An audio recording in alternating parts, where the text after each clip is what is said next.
देखिए,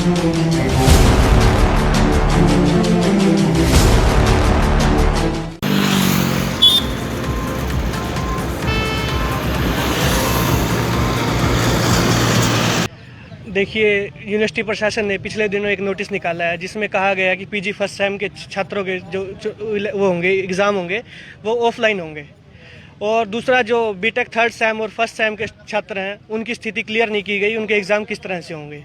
हमारी कुछ और मांगे भी थी, जैसे डीडी के जो इलेक्शन वो ये हैं एग्ज़ाम्स हैं और इम्प्रूवमेंट के एग्ज़ाम्स हैं।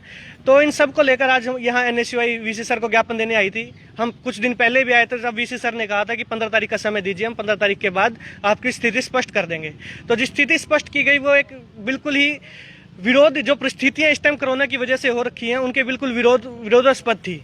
जैसे कि हम सब जानते हैं कोरोना दिन प्रतिदिन फिर से बढ़ता जा रहा है।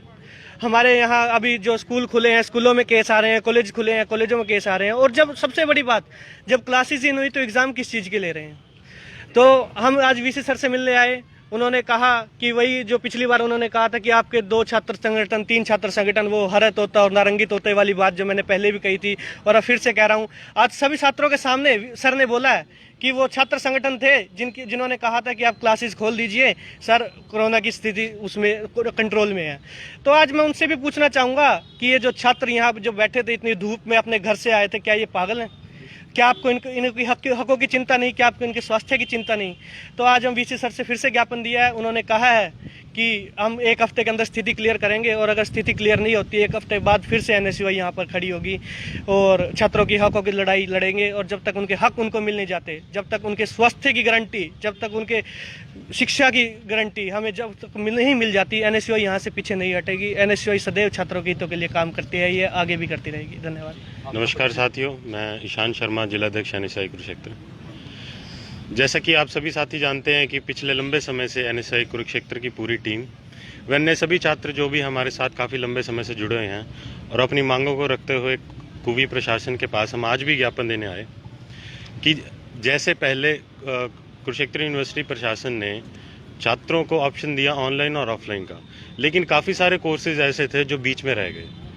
आज हम उसी के लिए यहाँ पर सारे इकट्ठे हुए हैं, पूरी एनएसयूआई कुरुक्षेत्र की पूरी टीम और अन्य सभी छात्र अपनी मांगों को लेकर यहाँ पे इकट्ठे हुए, और हमने यही मांग रखी कि बाकी के जो बचे हुए कोर्सेज हैं जैसे पोस्ट ग्रेजुएशन, बीटेक और डिस्टेंस एजुकेशन और प्राइवेट अन्य जितने भी, वो सारे कोर्सेज को यूनिवर्सिटी प्रशासन ऑप्शन दे ऑनलाइन और ऑफलाइन का जितनी जल्दी हो सके, क्योंकि 1 अप्रैल से एग्जामिनेशन होने वाले हैं और छात्रों में बहुत ज़्यादा असमंजस की स्थिति इस टाइम बनी हुई है। तो हमारी यही मांग है यूनिवर्सिटी प्रशासन से कि जल्द से जल्द आप निर्णय लें, और निर्णय यही लें कि छात्रों को ऑप्शन दे ऑनलाइन और ऑफलाइन का। धन्यवाद। देखिए, जिस प्रकार से एनएसयूआई पिछले लंबे समय से संघर्ष करती आ रही है विद्यार्थियों के हकों के लिए, तो इसके रिगार्डिंग हमने वाइस चांसलर से सबसे पहले भी बात की। 3 बार हम ज्ञापन दे चुके हैं जिनका कोई जवाब नहीं आया, परंतु आज हम बच्चों की संख्या लेकर बच्चे हमारे साथ जुड़े और यहाँ पर आए।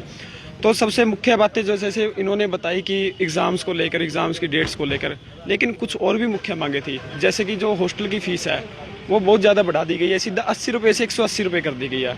तो हम ये चाहते हैं कि जो फ़ीस है दोबारा वैसे ही 80 रुपये पे, और यूनिवर्सिटी प्रशासन को होना चाहिए तो वो 80 रुपये से भी घटाए, क्योंकि जिस प्रकार से कोरोना महामारी पूरे देश के अंदर आई है, जिसमें इकोनॉमी बहुत ज़्यादा गिरी है, तो इस हिसाब से उसकी डाइट फीस कम कर देनी चाहिए, परंतु इन्होंने तो 100 रुपये एक्स्ट्रा बढ़ा दी। तो वाइस चांसलर साहब से यही बात हुई है कि इनकी जो डाइट है वो कम की जाए। अगर हम इसका पूरा लगा कर देखें तो 1 महीने के तकरीबन 7500 रुपये बन जाते हैं, और एक बच्चे के लिए 1 महीने के 7500 प्लस उसका रहने का खर्चा और उसके अन्य पढ़ाई के खर्चे, वो सभी बहुत ज़्यादा कॉस्टली हो जाते हैं जो अफोर्डेबल नहीं है। तो इसके साथ साथ और अन्य मांगे भी थी, जैसे इम्प्रूवमेंट के बच्चों जिन्होंने फॉर्म भरे हुए हैं उनका अभी तक कुछ नहीं पता, क्योंकि वो घर रहते हैं, वो रेगुलर नहीं है। तो उनके लिए हमारी मांग थी कि उनकी डेट शीट उनको दी जाए जल्दी से जल्दी, और उनकी परीक्षाएं भी ऑनलाइन माध्यम से ली जाए। उसके साथ डीडी और प्राइवेट के जो बच्चे हैं उनकी परीक्षाएं भी ऑनलाइन माध्यम से ली जाए। ये सभी बातें आज हमने वाइस चांसलर के सामने रखी, और यूनिवर्सिटी प्रशासन द्वारा अभी तो हमें दिलासा दिलाई गई है कि आज की डेट से 1 हफ्ते बाद जैसे भी स्थिति ठीक रहती है पॉसिबिलिटी यही होगी कि ऑनलाइन परीक्षा ली जाए और उसके हम लेटर जारी कर दिया जाएगा कि किस प्रकार से वो परीक्षाएं होंगी। तो ये सब बातें आज बच्चों ने रखी हैं और हमने रखी हैं और इस तरह से जवाब आया। धन्यवाद।